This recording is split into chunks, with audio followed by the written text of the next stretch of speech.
Welcome to BodyWork. Welcome back. It's Michael Rogers. Welcome to BodyWorkBoxing. Today I want to talk about the aftermath of the AnthonyJoshua and Derrick James versus Jermain Franklin and the whole ordeal and a lot of the rumblings that's going on online. Where I'm finding one of my favorite channels to watch, one of my favorite content creators, man, just being a microcosm of what's going on in the boxing community, in that we're moving goalposts once again. You know what I'm saying? I believe that the Devin Haney method was just exposed, as far as, you know, how everybody gives him credit for jab-clinch, you know, and how he's able to get his victories when he often, well, pretty much always, has the height, the reach, and the size advantage. And moving ahead, looking into this Lomachenko fight, we have another example where he has the height, the reach, and the youth over Lomachenko, and nobody's actually putting any pressure for him to actually stop Lomachenko. However, when it comes to AnthonyJoshua, a lot of the rumblings are that AnthonyJoshua was supposed to stop Jermain Franklin. And I'm like, Mike. I always say that, you know, the top 5 myths in boxing, if you go back and look at the collection, top 5 myths in boxing is that knockouts are overrated. And I say, no, they aren't. However, we have people like Tank Davis. We have people like Naoya Inoue, who often get criticized as just being knockout artists, and that's all they can do. However, they actually demonstrate that they are able to figure their opponents out, make adjustments, get the job done, and end the contest, in which Tank Davis has a higher knockout rate than Deontay Wilder. And people say, whenever you say Deontay Wilder can't box, they say, oh yes, he good. Oh yes, he can. He got a bronze in the Olympics, where AnthonyJoshua got the gold. But when it came to a better boxer, he actually got knocked out twice by the better boxer in Fury. AnthonyJoshua actually lost twice, didn't get knocked out by the better boxer in Usyk. But was expected to get the knockout. Double standards, might you say? Yes. Because when we look at CompuBox, AnthonyJoshua and Jermaine Franklin CompuBox, when it came to total punches, AnthonyJoshua 39.4, which was the average thrown. Jermaine Franklin 47.5, when the average heavyweight was 44.2. So AnthonyJoshua threw a little bit less than what the average heavyweight throws. Jermaine Franklin threw a little bit more than what the average heavyweight throws. When it come to landed, Joshua was at 12.2 for 31%. Jermaine Franklin was at 13.5 for 28%. And the average heavyweight landed 14.4, which was an average of 32.6%. So AnthonyJoshua was closer to what the average percentage of total punches that a heavyweight lands. Jermaine Franklin was like about 4% lower.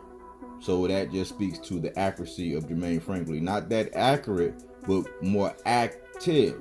Then when it came to body shots, he almost doubled what AJ was able to land as far as body landed ratio, and they didn't have one for the heavyweights. So AnthonyJoshua was at 24.9%, Jermaine Franklin was at 44.8%. So he really outdid Anthony Joshua when it came to going to the body. Jabs is where Anthony Joshua made his money. He threw 22 and he landed 5.5. Jermaine threw 23.5 and landed 4.1. Average heavyweight throwing 20.3 jabs, landing 4.8. Anthony Joshua outlanded Jermaine Franklin 25% to 17%, which was almost 8%. So 7 and some change, 8%. And Anthony Joshua was 2% higher than the average heavyweight landing jabs at 23.6%. When it came to the power punches, Anthony Joshua was at 17.4 thrown. Jermaine was at 24.1. Anthony Joshua landed 6.6. Jermaine Franklin landed 9.3. Anthony Joshua's power point percentage connect rate was 37.9. Jermaine Franklin's was 38.6.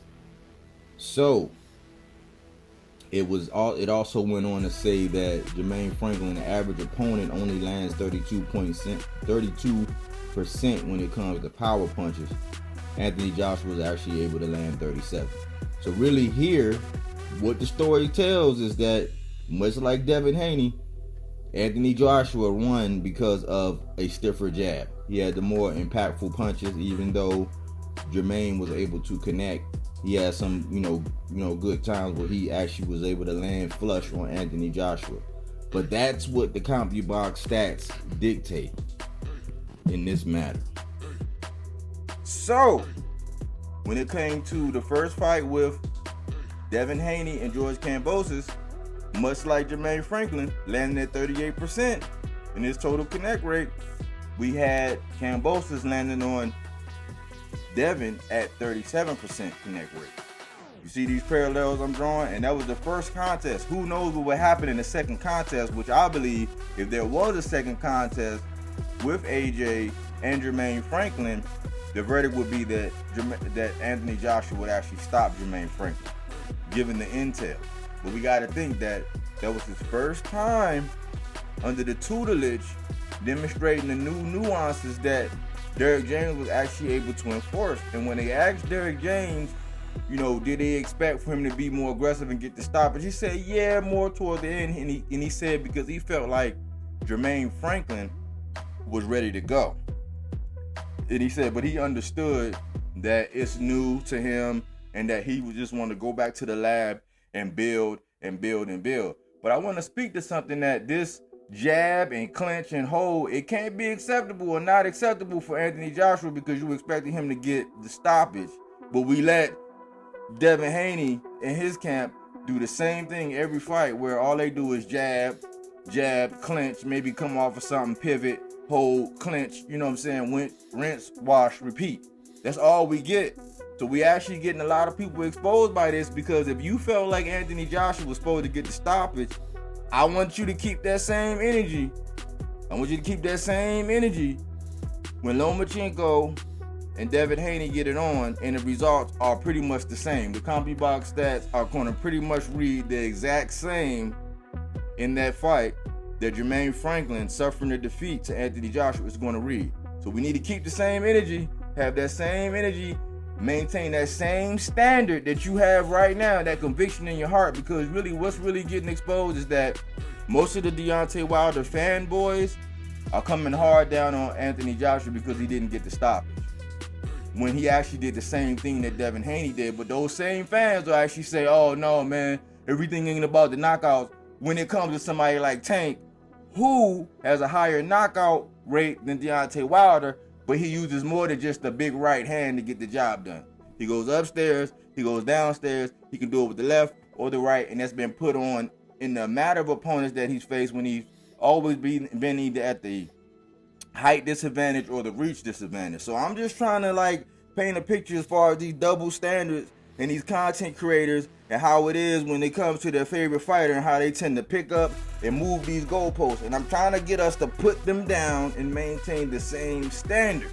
I was impressed by the results that Derrick James was able to get from Anthony Joshua. Why? Because he didn't seem as robotic. Yes, you could see him thinking it sometimes, and he was trying to actually implement, what he's actually been taught.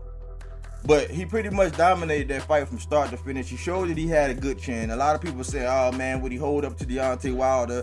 Would he hold up to Tyson Fury? We don't know what kind of game plan Derrick James would actually be able to enact when instill, after having working with AJ, for a few more months, or what would happen with Tyson Fury.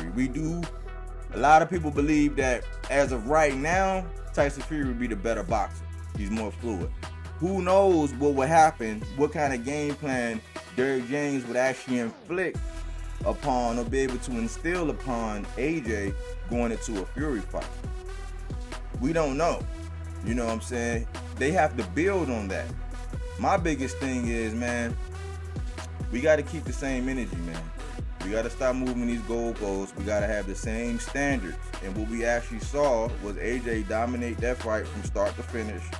Yes, he probably could have got rid of Jermain Franklin, but Jermain Franklin was kind of like an Andy Ruiz, where, he relies on his swiftness, being able to get in, get out. Yes, he was the smaller guy. Yes, AJ did clinch and hold, because sometimes when them guys are up under you, a la how Tank do a lot of his people, when you up under them, you got to look down. You got to beware, especially with an open guard, that they can come up with that uppercut. But I think that we did see AJ be a little bit more fluid. He was able to actually register some of the things and actually implement them in real time. It might not have been as fluid as when we see somebody like Errol Spence or Jermell Charlo actually implement those changes in real time as fast, but he was able to get some of the tutelage, get some of the adjustments from Derrick James and go out there and try to instill them. And he actually got his hand raised, which was Derrick James' claim to fame. So if we're just gonna let Devin skate away with the Devin Haney method, jab, clinch, no power, never expecting a knockout, and it's supposed to be a boxing clinic, then what we saw from AJ was a boxing clinic. You know what I'm saying? So what are we gonna do? What do you think? You know what I'm saying? Like, are people reaching for straws? Are the Wilder fanboys being too hard on AJ? Or is it just a double standard and all? Because we expect certain things from certain fighters, and we know that the fan-friendly style is to get the stoppage or to get the knockout, even though that's not everything. However, it's the only way to prevent a fighter from being robbed. Remember that. I've been saying this for a long time now.